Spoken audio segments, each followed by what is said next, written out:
Everyone, welcome back to my another blog. So আজকে আমরা চলে এসেছি চিত্রালয় মানে অনেকেই জানো যে আমি দুর্গাপুরে থাকি। দুর্গাপুরে চিত্রালয়ে সবথেকে বড় রথের মেলা হয়। সো আমরা লাস্ট প্রস্তুতি দেখার জন্য চলে গেছিলাম আজকে ইভিনিংয়ে চিত্রালয় মাঠে। তো তোমাদের বাকিটা ঘুরে দেখাই, চলো যে কতটা কি রেডি করেছে সবাই। তো এই দিকটা হবে, ভিতরটা হবে বই মেলা। আমি আদিরার জন্য কিছু বই নেবো ভেবেছি। তো নেক্সট দিন যেয়ে দেখবো কী কী বই পাওয়া যায় আদিরার জন্য। তো যাই হোক, আর বাইরেটা এখানে কিছু কিছু দোকান রেডি হয়েছে মোটামুটি, আবার কিছু কিছু মানে হচ্ছে, ওরা সারা রাত ধরে মানে রেডি করবে সব। যাই হোক, আর আমার মেলাতে সবথেকে বেশি ভালো লাগে ইউনিক টাইপের কি কালেকশন এসছে সেটা দেখার জন্য। আমি খুব এক্সাইটেড থাকি। এখানে আমাদের রথটা থাকবে আর আমাদের জগন্নাথ ভগবান থাকবে। সো আমি খুবই এক্সাইটেড কালকে দেখার জন্য।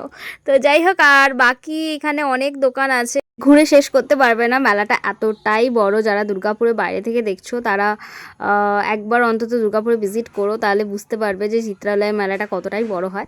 তো যাই হোক, আমি তারপর বাকি দোকান ঘুরতে ঘুরতে আমি আরেকটা আর্টিস্টের চোখ যখন একটা আর্টের দোকানে পড়ে যায় তখন যেটা হয়, দাঁড়িয়ে যাওয়ার একটা মানে কন্ডিশন দাঁড়িয়ে যায়। তো যাই হোক, আমি নেমে গেলাম গাড়ি থেকে নামিয়ে দেখতে শুরু করে দিলাম যে কত কী প্রাইস আছে না আছে। তো যাই হোক, এই বড়োগুলো আছে 300 টাকা, ছোটোগুলো আছে 60 রুপিস মানে 60 টাকা। তো আর বাকি অনেক ভালো ভালো সিনারি, অনেক কিছু কালেকশন আছে, তোমরা চাইলে এটা দেখতে পারো। যেখানে আমাদের রথটা রাখা থাকে, তো এই সোজা গিয়েই বাঁদিকে দোকানটা পড়বে। তো যাই হোক, আমি অনেক কালেকশন দেখার পরে ওনারা দাম টাম এখনও ঠিকঠাক করে রেডি করেনি, নেক্সট দিন যাবো ভাবলাম। ঠিক আছে, তারপর আমরা বেরিয়ে গেলাম। বেরিয়ে গেলে আরও অনেক দোকান রেডি হচ্ছে এখনও। আমি একজনের সঙ্গে কথা বললাম, ওনারা বললো যে হ্যাঁ, আমরা পুরো রাতটা জেগেই কাজ করব, কেন কালকের মধ্যে মানে দোকান ওপেন হয়ে যাবে, অনেক মেলায় ভিড় হবে, তো আজকের মধ্যে সব কমপ্লিট করে নিতে হবে। তো এই জাস্ট কথা বললাম, তা এখানে মেলাটা শেষ। তারপর আমরা এখান থেকে বাড়ি যাচ্ছি। এই দেখো মেলা, মানে রাত্রেবেলা যে এই জায়গাটাতে কী ভিড় হবে, মানে মেলায় মানে লিটারেলি মানে অ্যামেজিং ভিড়, মানে অ্যামেজিং কি মানে খতরনাক ভিড় হবে কালকে।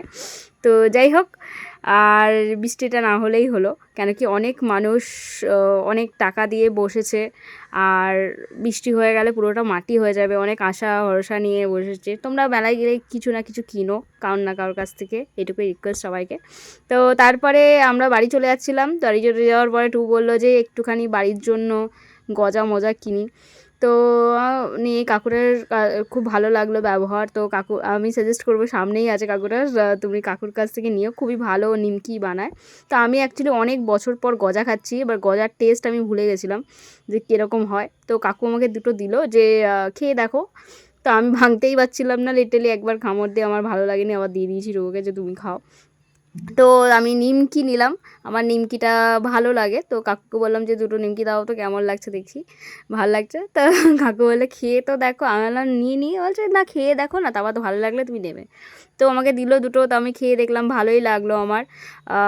আমি টেস্টি, যেটা নামকিন টাইপের জিনিস আমার ভালোই লাগে, মিষ্টি জিনিস আমার একদম ভালো লাগে না।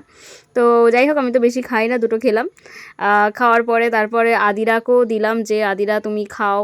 তো আদিরারও খুব ভালো লেগেছে নিমকিটা। তো তারপরে ওর বাবা মানে বাড়ির জন্য 500 করে নিয়ে নিল। ঠিক আছে, আদিরা এই যে নিমকি খাচ্ছে মাকে দেখে, মাও নিমকি পছন্দ, মেয়েরও নিমকি পছন্দ। তো আমার নিমকি খাওয়া দেখে আরেকজনও পাশ দিয়ে যাচ্ছিলো, সেও নিয়ে নিল নিমকি বাড়ির জন্য। তো যাই হোক, তারপর কাকু বললো বাই, আবার আসবে। আমি বললাম হ্যাঁ অবভিয়াসলি আসবো আবার।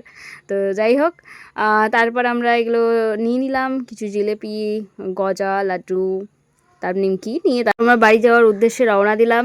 আর সবাইকে রথের অনেক অনেক অনেক শুভেচ্ছা। তো সবাই খুব ভালোভাবে রথটাকে এনজয় করো, মেলাতে অনেক শপিং করো। ঠিক আছে, সো বাই এভরিওয়ান, আবার নেক্সট ব্লগে দেখা হবে।